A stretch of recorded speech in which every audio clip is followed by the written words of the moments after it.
जय हिंद दोस्तों, स्वागत है आपका एक बार फिर से बिहार एग्रीकल्चर एग्जाम्स के यूट्यूब प्लेटफॉर्म पर, जहां पर लगातार सीयूटी और बीसीसी एग्जाम पर आधारित टॉप क्वेश्चंस की प्रैक्टिस कर रहे हैं। तो आज के इस सेशन में भी हम कुछ क्वेश्चंस करने वाले हैं। तो चलिए स्टार्ट करते हैं आज का इस सेशन आज के फर्स्ट क्वेश्चन के साथ, जो कि है अपने देसी चने की बीज दर किलोग्राम प्रति हेक्टेयर है, यानी कितने किलोग्राम प्रति हेक्टेयर है। फर्स्ट ऑप्शन है अपने 85 से 100 किलोग्राम प्रति हेक्टेयर, और सेकंड है 100 किलोग्राम प्रति हेक्टेयर, और थर्ड ऑप्शन है अपने 60 से 80 किलोग्राम प्रति हेक्टेयर, और फोर्थ है 80 से 90 किलोग्राम प्रति हेक्टेयर। तो अपने दो होती है चने की प्रजातियां, एक तो होती है साइसर एरेटिनम और एक होती है साइसर काबुलियम। तो जो अपने साइसर एरिटिनम होता है, यानी जो देसी चना होता है, उसमें तो गुणसूत्र की संख्या कितनी होती है 2n बराबर 14। लेकिन जो साइसर काबुलियम होता है, यानी काबुली चना होता है, उसके अंदर गुणसूत्र की संख्या कितनी होती है अपने 2n बराबर 16। ठीक है। और अगर बात करें अपन इनकी R/P की, तो जो देसी चना होता है अपने, उसके अंदर 30 गुणा 10 सेंटीमीटर की R/P, यानी रो टू रो डिस्टेंस और प्लांट टू प्लांट डिस्टेंस कितनी रखी जाती है अपने 30x10। ठीक है। और अगर बात करें साइसर काबुलियम के अंदर, तो अपने 45 गुना 15 डिस्टेंस रखी जाती है। ठीक है। और इसके अलावा अगर अपन बात करें इनकी बीज दर की, तो जो अपने देसी चना होता है उसकी बीज दर थोड़ी कम ली जाती है, लगभग 60 से 80 किलोग्राम तक। लेकिन जो काबुलियम होता है, यानी जो काबुली चना होता है, इसकी बीज दर थोड़ी अधिक ली जाती है, कितनी, लगभग 80 से 100 किलोग्राम प्रति हेक्टेयर तक इसकी बीज दर ली जाती है। ठीक है। तो चलते हैं अभी अगले क्वेश्चन पे। अगला क्वेश्चन है अपने HD 2329 एक किस्म है। फर्स्ट ऑप्शन है गेहूं, सेकंड है धान, थर्ड है मक्का, और फोर्थ है जवार। तो जो HD सीरीज की जो ज्यादातर किस्में होती है, HD 2329 हो गई, HD 2009 हो गई, ये आपकी किसकी वेराइटीज होती है, आपकी गेहूं की वेराइटीज होती है। इसके अलावा एक और आप वेरायटी याद रखेंगे जो कि इंपोर्टेंट है, जो अपने अल्फाबेटिक वाले जो सीरीज आती है उसकी बात कर रहा हूं मैं। तो एक होती है C306, ये भी गेहूं की एक इंपोर्टेंट वेरायटी है, इसे आप याद रखेंगे जरूर। ठीक है। और बात करें अगर अपन धान की, तो धान की कुछ वेराइटीज की अपन बात करते हैं। एक होती है IR8, जो कि विश्व की जादुई किस्म के रूप में जानी जाती है, और एक होती है TN फर्स्ट, जो कि प्रथम बोनी किस्म है। इसके अलावा एक होती है जया, जो कि भारत की जादुई किस्म है, और इसके अलावा एक होती है जगन्नाथ, जो कि उत्परिवर्तित किस्म है। ठीक है। और बात करें अगर मक्का की, तो मक्का में जो भी गंगा सीरीज की वेराइटीज आती है, गंगा 1, गंगा 3, ये सभी आपके जो मक्का की वेराइटीज होती है। इसके अलावा अगर कंपोजिट मक्का होता है, उसके अंदर कौन सी होती है आपके किसान, अंबर हो गया, जवार हो गया, ये जो कंपोजिट मक्का होता है उसकी वेराइटीज होती है। और जवार की बात करें अपन, तो जो CSH सीरीज की जो वेराइटीज आती है, वो ज्यादातर आपके जवार की ही वेराइटीज होती है। ठीक है। तो आप ये याद रखेंगे। चलते हैं अभी के लिए अपन अगले क्वेश्चन पे। अगला क्वेश्चन अपने कीमोस्फीयर के नाम से किसे जाना जाता है। फर्स्ट ऑप्शन है सौर मंडल, सेकंड है समताप मंडल, थर्ड है मध्य मंडल, और फोर्थ है ताप मंडल। तो जो सौर मंडल होता है, उससे अपने क्वेश्चन क्या क्या पूछे जाते हैं। एक तो ये पूछा जाता है कि जो मौसम संबंधी जितनी भी घटनाएं होती है, वो कौन से मंडल में घटित होती है, आपके सौर मंडल में घटित होती है। इसके अलावा अगर अपन नीचे से ऊपर की तरफ चलते हैं, तो जो फर्स्ट परत आती है वो कौन सी आती है, अपने सौर मंडल आती है, ये भी पूछा जाता है आपसे। और समताप मंडल में आपके ओजोन मंडल पाया जाता है, जो कि सूर्य से आने वाली जो पराबैंगनी किरणें होती है उनसे अपनी रक्षा करता है। ठीक है। और मध्य मंडल की बात करें, तो इसे ही कीमोस्फीयर के नाम से जाना जाता है। ठीक है। तो आपके थर्ड ऑप्शन राइट हो जाएगा। और ताप मंडल की अगर अपन बात करें, तो ताप मंडल में आपको जो सबसे ऊपरी पार्ट होता है, जिसके अंदर आयन मंडल भी पाया जाता है। आयन मंडल में क्या होता है, जितने भी आपके रेडियो धर्मी जो तरंगे हो गई, इसके अलावा जो भी सैटेलाइट है, वो कहाँ कार्य करते हैं, आपके आयन मंडल में कार्य करते हैं। ये एक इंपोर्टेंट क्वेश्चन है। ठीक है। तो ये चलते हैं अभी के लिए अपन अगले क्वेश्चन पे। अगला क्वेश्चन है अपने H2PO4 माइनस की सर्वाधिक उपलब्धता किस पीएच पर होती है। फर्स्ट ऑप्शन है 8, सेकंड है 7, और थर्ड है 7.5, और फोर्थ है 6.5।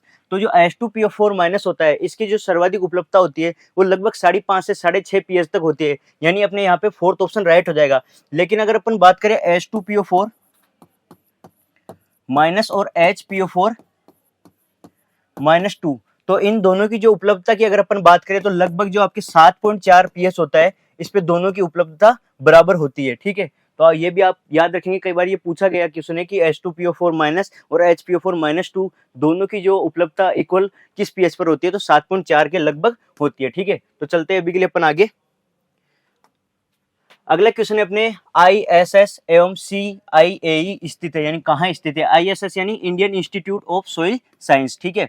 और CIAE यानी central institute of agriculture engineering, ये भी आप याद रखेंगे। और बात करें ये कहाँ स्थित है, तो ये आपके भोपाल के अंदर स्थित है। ये आपको एक इंपोर्टेंट क्वेश्चन है, इसे भी आप याद रखेंगे। ठीक है। और चलते अभी के लिए अपन आगे। अगला क्वेश्चन है अपने मिश्रित खेती कहते हैं। फर्स्ट ऑप्शन है फसलों को मिलाकर बोना, सेकंड है खेती के साथ पशुपालन करना, थर्ड है फसलों के साथ व्यापार करना, और फोर्थ है इनमें से कोई नहीं। जो अपने मिश्रित खेती के बारे में पूछा है अपन ने, दो टर्म्स पढ़ी होगी, एक तो मिश्रित खेती और एक मिश्रित फसल। तो मिश्रित खेती तो क्या होती है, जब किसान फसल उत्पादन के साथ साथ जैसे अन्य क्रियाएं करता है अपने आय की दृष्टि से, तो जैसे कि पशुपालन करता है, मधुमक्खी पालन करता है, या फिर किसी भी जो अन्य अदर एक्टिविटी करता है जिससे उसकी आय की जो विकल्प है वो बढ़े, जिससे कि मान लीजिए किसी भी अपने मौसम खराब होने के कारण या किसी भी जैविक या अजैविक तनाव के कारण मान लीजिए अगर वो अपनी जो मेन फसल है वो फेल हो जाती है, तो उसके पास आय के विकल्प मौजूद रहते हैं, तो उसे अपन मिश्रित खेती कहते हैं। लेकिन अगर जब अपन बात करें दो या अधिक फसलों के बीजों को मिक्स करके अपन बुआई करते हैं, तो उसे अपन मिश्रित फसल के नाम से जानते हैं। तो अपने को यहाँ पे मिश्रित खेती के बारे में पूछा है, तो मिश्रित खेती किसे कहते हैं, जैसे अपने खेती के साथ पशुपालन करना आपके मिश्रित खेती का उदाहरण है, यानी आपके सेकंड ऑप्शन यहाँ पे राइट हो जाएगा। ठीक है, तो चलते हैं अभी के लिए अपन नेक्स्ट क्वेश्चन पे। अगला क्वेश्चन है अपने, किसी पौधे द्वारा किसी दूसरे पौधे के ऊपर पड़ने वाले प्रत्यक्ष अथवा परोक्ष हानिकारक प्रभाव को कहते हैं। फर्स्ट ऑप्शन है सहक्रिया, सेकंड है समांतर, फोर्थ है एलिलोपैथी, और थर्ड है एलिलोपैथी, और फोर्थ है अपने इनमें से कोई नहीं। तो सहक्रिया की अगर बात करें अपन और समांतर की अपन बात करें, तो आपके अंतरसस्यन के टाइप होते हैं, जिसके अंदर सहक्रिया जो अंतरसस्यन होता है उसके अंदर जो दो क्रॉप अपन इंटरक्रॉपिंग में लेते हैं, उनकी जो उत्पादकता सह उत्पादकता शुद्ध उत्पादकता से अधिक होती है। इसका बेसिक प्रिंसिपल होता है एक। और अगर अपन बात करें समांतर अंतरसस्यन के अंदर, तो इसके अंदर ऐसी क्रॉप्स ली जाती है जिनके अंदर प्रतिस्पर्धा, आपस में जो प्रतिस्पर्धा होती है वो बिल्कुल शून्य हो। ठीक है, और अगर बात करें अपन एलिलोपैथी की, तो अगर किसी पौधे का अन्य पौधे पर हानिकारक प्रभाव पड़ता है उसे अपन एलिलोपैथी कहते हैं। और अगर बात करें, कई बार ऐसा पूछ ले आपसे, नेगेटिव एलिलोपैथी किसे कहते हैं, तो जो लाभदायक प्रभाव पड़ता है किसी पौधे का दूसरे पौधे पर, उसे अपन नेगेटिव एलिलोपैथी कहते हैं। ठीक है, तो यहाँ पे आपके थर्ड ऑप्शन राइट हो जाएगा। चलते हैं अभी के लिए अगले क्वेश्चन पे। और अगला क्वेश्चन अपने मक्के के पौधे में, फर्स्ट ऑप्शन है अपने यहाँ पे कथन दे रखे अपन को एक टाइप से, पहले सिल्क निकलता है, सेकंड है पहले नरमंजरी निकलता है, और थर्ड है दोनों एक समय में निकलते हैं, फोर्थ है उपयुक्त में से कोई नहीं। तो आपको पता है जो मक्का होता है वो डाइकोगेमी का उदाहरण है, और डाइकोगेमी के अंदर भी प्रोटोएंड्री का उदाहरण है। तो इसके अंदर पहले कौन सा पार्ट निकलेगा, आपके नर पार्ट निकलेगा, यानी आपके सेकंड ऑप्शन आपके राइट हो जाएगा, पहले नरमंजरी निकलती है। लेकिन जो बाजरा होता है आपके, वो आपके प्रोटोगायनी का उदाहरण होता है, जिसके अंदर पहले मादा पार्ट जो है वो निकलता है। ठीक है, तो चलते हैं अभी के लिए अगले क्वेश्चन पे। अगला क्वेश्चन अपने, चावल के खेरा रोग की खोज किसने की थी। फर्स्ट ऑप्शन है स्मिथ, सेकंड है ईजे बटलर, थर्ड है एंटोन डिबेरी, और फोर्थ है वायल नेने। तो बात करें अपन स्मिथ की, तो आपके कृषि अर्थशास्त्र के जनक है ये।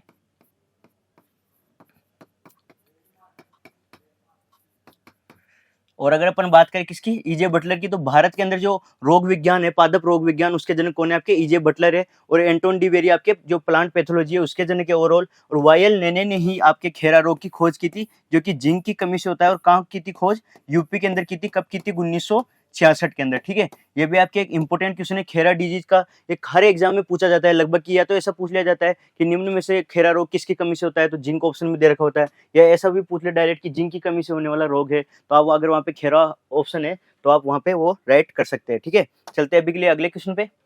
अगले क्वेश्चन अपने, गेहूं में FIRB विधि की बीज दर क्या है। फर्स्ट ऑप्शन है 125 किलोग्राम प्रति हेक्टेयर, सेकंड है 75 किलोग्राम प्रति हेक्टेयर, और थर्ड है अपने 60 किलोग्राम प्रति हेक्टेयर, और फोर्थ है 100 किलोग्राम प्रति हेक्टेयर। तो अपन यहाँ पे गेहूं की बीज दर की बात कर लेते हैं एक बार। तो गेहूं की बीज दर अगर अपन डिबलर के द्वारा अगर बात करें तो कितनी होती है, लगभग 25 से 30 किलोग्राम होती है। लेकिन अगर अपन बात करें लवणीय मृदाओं के लिए, या फिर अपन बात करें पछेती बुआई के लिए गेहूं की बीज दर कितनी होती है, तो आपके लगभग 120 से 125 किलोग्राम प्रति हेक्टेयर होती है। और सामान्य बीज दर कितनी होती है, 100 किलोग्राम प्रति हेक्टेयर। लेकिन FIRB विधि की अगर अपन बात करें तो तब बीज दर, उस स्थिति में बीज दर कितनी हो जाएगी, आपके 75 किलोग्राम प्रति हेक्टेयर। तो ये भी आप याद रखेंगे, इंपॉर्टेंट क्वेश्चन है। गेहूं से लगभग हर एग्जाम में क्वेश्चन आते ही है, ये आपको पता है, इंपॉर्टेंट क्रॉप है गेहूं एक। तो चलते हैं अभी के लिए अगले क्वेश्चन पे। अगला क्वेश्चन है, समान वर्षा को मिलाने वाली रेखाओं को कहा जाता है। फर्स्ट ऑप्शन है आइसोबार, सेकंड है आइसोहाइट्स, और थर्ड है आइसोहेल्स, और फोर्थ है आइसोटेक। तो अपन यहाँ पे चारों ही ऑप्शन की एक बार बात करते हैं। जो समान, जो वायुमंडलीय दाब है, समान वायुमंडलीय दाब को मिलाने वाली जो काल्पनिक रेखा होती है उसे तो अपन किस नाम से जानते हैं, अपने आइसोबार के नाम से जानते हैं। लेकिन जो समान वर्षा वाले बिंदु है उनको मिलाने वाली रेखाओं को किस नाम से अपन जानते हैं, आइसोहाइड्स के नाम से जानते हैं। और आइसोहेल्स नाम से किसे जानते हैं अपन, जो समान सूर्य की अवधि या अपन माने सूर्य की रोशनी जो होती है या घंटे होते हैं उनको मिलाने वाले जो बिंदु होते हैं उसे अपन आइसोहेल्स नाम से जानते हैं। और बात करें अपन आइसोटेक की, तो आइसोटेक क्या होता है, आपके जो समान वायु गति वाले बिंदु, कौन से वायु गति वाले बिंदुओं को मिलाने वाली रेखाएं आइसोटेक कहलाती है। ठीक है, तो इनसे भी आपके कई बार पूछा जाता है, ये आपके जनरल एग्रीकल्चर का पार्ट है एक प्रकार से देखा जाए तो चलते हैं अपन अगले क्वेश्चन पे। अगला क्वेश्चन हो जाएगा अपने 16 में शामिल है।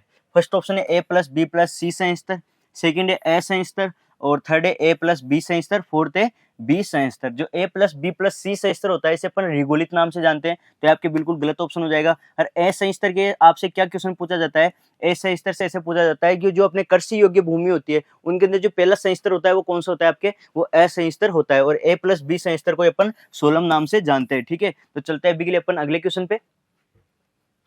अगला क्वेश्चन है अपने मृदा वर्ग सेकंड को किस रंग से प्रदर्शित किया जाता है। फर्स्ट ऑप्शन है हरा, सेकंड है पीला, थर्ड है लाल और फोर्थ है नीला। तो अपन यहाँ पे कुछ शब्द लिख लेते हैं, एक बार अगर आपको ऐसा याद हो तो अच्छा है, अगर बाकी आप अपने हिसाब से याद कर सकते हैं। मैं आपको एक बार बताता हूँ, जैसे GYRB DJ OB और P। ठीक है, तो आपके होता क्या है, जैसे क्लास होती है कितनी आपके LCC के अंदर, यानी लैंड कैपेबिलिटी क्लासिफिकेशन जो होता है उसके अंदर 8 क्लासेस दे रखी है सोइल की। तो जो फर्स्ट 4 होती है यह तो आपके जो खेती योग्य भूमि होती है जिसके अंदर किसी प्रकार की खेती की क्रिया अपन कर सकते हैं, जो लेकिन जो लास्ट की 4 होती है इसे अपन नॉन कल्टिवेटेड जो लैंड क्लासिफिकेशन है उसके नाम से भी जानते हैं। तो बात करें अपन जी की, तो जी से हो जाएगा आपके R, वो हरा। हरा यानी जो आपके क्लास फर्स्ट है, क्लास फर्स्ट को किस रंग से अपन प्रदर्शित करते हैं, हरे रंग से प्रदर्शित करते हैं। और क्लास सेकंड को अपन पीले रंग से प्रदर्शित करते हैं। ठीक है, क्लास सेकंड। और बात करें अपन जैसे क्लास थर्ड की, तो क्लास थर्ड को अपन रेड कलर से प्रदर्शित करते हैं। और बात करें ब्लू कलर से किसे प्रदर्शित करते हैं अपन, क्लास फोर्थ को। और वहीं अगर अपन बात करें क्लास फिफ्थ की, तो इसे अपन डार्क ग्रीन कलर से प्रदर्शित करते हैं। और इसके अलावा ऑरेंज कलर से अपन क्लास 6 को प्रदर्शित करते हैं। ठीक है, और अगर बात करें अपन बी, तो ये आपके जो सेकंड वाला बी आएगा ये आपके ब्राउन कलर हो जाएगा। ठीक है, इससे आपको यहाँ पे ध्यान रखना पड़ेगा, इसका एक ब्राउन। ठीक है, तो क्लास 7। और क्लास 8 को अपन पर्पल कलर से प्रदर्शित करते हैं। ठीक है, तो ये भी आपके इंपॉर्टेंट क्वेश्चन है, यहाँ से कई बार क्वेश्चन आपके पूछे जाते हैं लैंड कैपेबिलिटी क्लासिफिकेशन से, तो इन्हें आप याद रख सकते हैं। ठीक है, तो चलते हैं अभी के लिए अपन अगले क्वेश्चन पे। अगले क्वेश्चन पे चलने से पहले दोस्तों मैं आपको बता दूं, यदि आप एग्रीकल्चर, बायोलॉजी और मैथ के स्टूडेंट है और आप CUT और BCC की तैयारी कर रहे हैं अभी 2025 के लिए, तो रॉयल इंस्टीट्यूट के अंदर CUT और BCC दोनों के ही क्रैश कोर्स के न्यू बैच स्टार्ट हो गए। और न्यू बैच आपके ऑनलाइन और ऑफलाइन दोनों मोड के अंदर अवेलेबल है।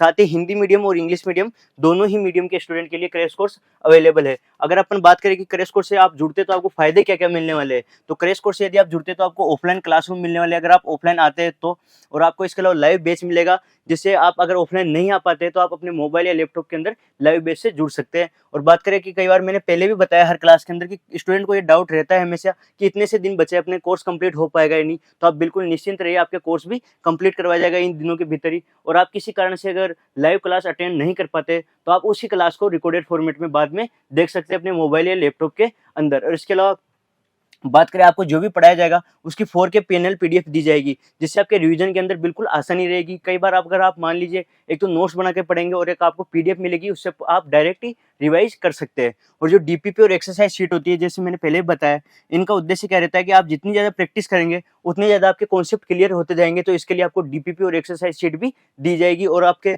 डाउट क्लास और प्रॉब्लम सॉल्विंग काउंटर भी यहाँ पे इंस्टीट्यूट के अंदर अवेलेबल है। जो स्टूडेंट ऑनलाइन जुड़ते हैं वो अपना डाउट सिंपली संस्थान के हेल्पलाइन नंबर पे भेज सकते हैं। आपको 24 से 48 घंटे के भीतर आपके डाउट का जवाब मिल जाएगा। और आपके वीकली माइनर टेस्ट करवाए जाएंगे, मंथली मेजर टेस्ट और कंप्लीट टेस्ट सीरीज भी करवाई जाएगी, जिसमें लेटेस्ट एग्जाम पैटर्न के आधार पर आपके टेस्ट करवाए जाएंगे और रेगुलर मोटिवेशनल सेमिनार भी इसी कोर्स के अंदर आपको अवेलेबल हो जाएंगे। और अगर आप सीयूटी का क्रैश कोर्स परचेज करते हैं तो आपको बीसीसी का रिकॉर्डेड कोर्स बिल्कुल फ्री मिलेगा, ठीक है। तो अगर आप जुड़ना चाहते हैं तो आप संस्थान के हेल्पलाइन नंबर पे सिंपली कॉल कर सकते हैं और रॉयल इंस्टीट्यूट के क्रैश कोर्स से आप जुड़ सकते हैं, ठीक है। तो चलते हैं अभी अगले क्वेश्चन पे।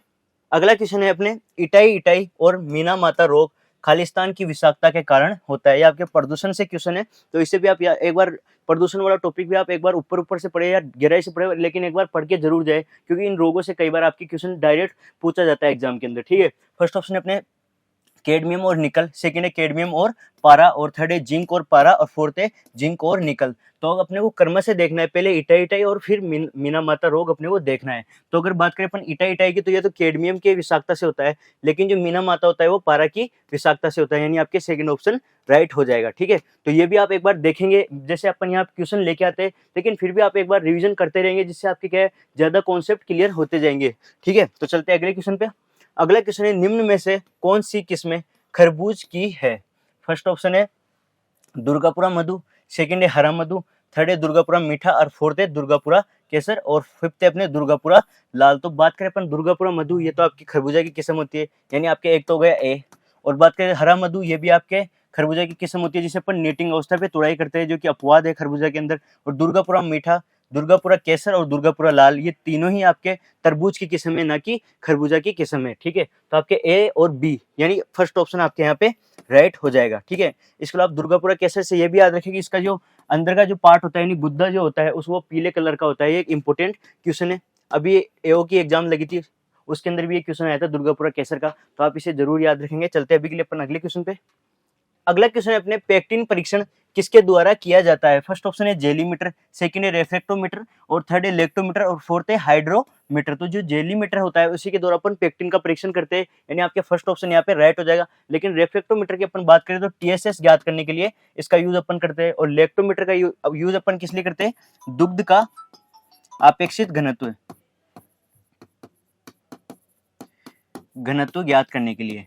और हाइड्रोमीटर का मैंने पहले बताया था, द्रव का अपेक्षित घनत्व ज्ञात करने के लिए अपन हाइड्रोमीटर का यूज करते हैं। तो चलते हैं अभी के लिए अपन नेक्स्ट क्वेश्चन पे, जो कि अपने बीज रहित संकर किस्म सिंधु का क्रॉस है। आपके मैंगो से क्वेश्चन है। फर्स्ट ऑप्शन है दशहरी गुणा नीलम, सेकंड है अल्फांजो गुणा नीलम, और थर्ड है नीलम गुणा दशहरी, और फोर्थ है रत्ना गुणा अल्फांजो। जो दशहरी गुणा नीलम है, यानी अगर अपन बात करें डी और एन, इससे आप सिंपली ऐसे याद रख सकते हैं DNA, यानी आपके दशहरी और नीलम किसका क्रॉस से क्या बनेगा, आपके आम्रपाली बनेगी, ठीक है। तो ये आपके आम्रपाली का क्रॉस है। और इसके अंदर आप ये भी याद रखेंगे, मैंने पहले बताया, जो फर्स्ट जो होता है ये तो फीमेल होता है, और सेकंड जो होता है ये मेल होता है, ठीक है। तो ये आप याद रखेंगे। और अल्फांजो गुणा नीलम से क्या बनता है, आपके अर्का नीलकरण।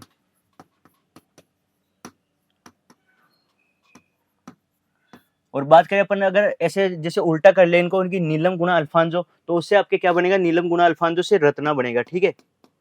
रत्ना किससे बनेगा, नीलम गुणा अल्फांजो से, ठीक है। ये भी आप याद रखेंगे। और अगर बात करें अपन नीलम गुणा दशहरी से, दशहरी गुणा नीलम से तो आपकी आम्रपाली बन जाएगी, लेकिन नीलम गुणा दशहरी से आपकी क्या बनती है, मल्लिका, ठीक है। ये भी इंपॉर्टेंट वेरायटी है। और रत्ना गुणा अल्फांजो के क्रॉस से आपके क्या बनेगा, आपके सिंधु किस्म बनेगी, यानी आपके फोर्थ ऑप्शन यहाँ पे राइट हो जाएगा, जो कि बीज रहित किस्म है सिंधु, ठीक है। तो चलते हैं अपन अगले क्वेश्चन पे। अगला क्वेश्चन है अपने एट्रोपा बेलोंडेना किस कुल का सदस्य है। फर्स्ट ऑप्शन है एपोसाइनेसी, सेकंड है रूबियसी, और थर्ड है सोलेनेसी, और फोर्थ है मालवेसी। तो अगर बात करें अपन एपोसाइनेसी, तो अपने जो सर्पगंधा होता है मेडिसिनल प्लांट, सर्पगंधा उसका कुल है कौन सा, एपोसाइनेसी। लेकिन रूबियसी किसका कुल है, आपके कॉफी का कुल है, ये भी आप याद रख सकते हैं। ये भी अगर पूछा जा सकता है जनरल वे के अंदर, तो ये भी आप याद रख सकते हैं। लेकिन जो एट्रोपा बेलोंडेना है वो आपके सोलेनेसी कुल से संबंधित है, और मालवेसी कुल से आपके कपास हो गया, भिंडी हो गया, आपके मालवेसी कुल से संबंधित फसलें हैं, ठीक है। चलते हैं अपन अगले क्वेश्चन पे। अगला क्वेश्चन अपने विषाणु मुक्त या वायरस फ्री पौधे तैयार करने हेतु उत्तक संवर्धन में कर्तोतक के रूप में पौधे का कौन सा भाग उपयोग में लेते हैं। कर्तोतक किसे कहते हैं, अपन जो पार्ट अपन उत्तक संवर्धन के लिए यूज कर रहे हैं, नए प्लांट तैयार करने के लिए, उसे अपन कर्तोतक कहते हैं, ठीक है। तो फर्स्ट ऑप्शन है अपने परागकण, सेकंड है शीर्ष बीजोतक, और थर्ड है राइजोम, और फोर्थ है सूखा हुआ तना। तो जो अपन बात करें शीर्ष बीजोतक जो होता है उसे अपन किस लिए यूज करते हैं, अपने वायरस फ्री प्लांट तैयार करने के लिए, क्योंकि जो ऊपर के जो पार्ट होते हैं उन पे किसी भी रोग का या कीट का संक्रमण बिल्कुल कम पाया जाता है। जो बिल्कुल नई होता है, नया पार्ट विकसित होते हैं, जैसे प्लांट ऐसे ग्रो होता है नीचे से ऊपर की ओर, जो ऊपर का पार्ट जो होता है वो बिल्कुल नवीन पार्ट होता है। जो इसको अपन अगर बात करें, अपन जो डिजीज फ्री प्लांट होते हैं उसको तैयार करने के लिए अपन सीड्स भाग या सीड्स विभजोतक उपयोग में लेते हैं। तो आज के लिए दोस्तों इतना ही। अगर आपको ये क्लास पसंद आई हो तो वीडियो को लाइक कीजिए। मिलते हैं आपसे नेक्स्ट सेशन में, तब तक के लिए धन्यवाद।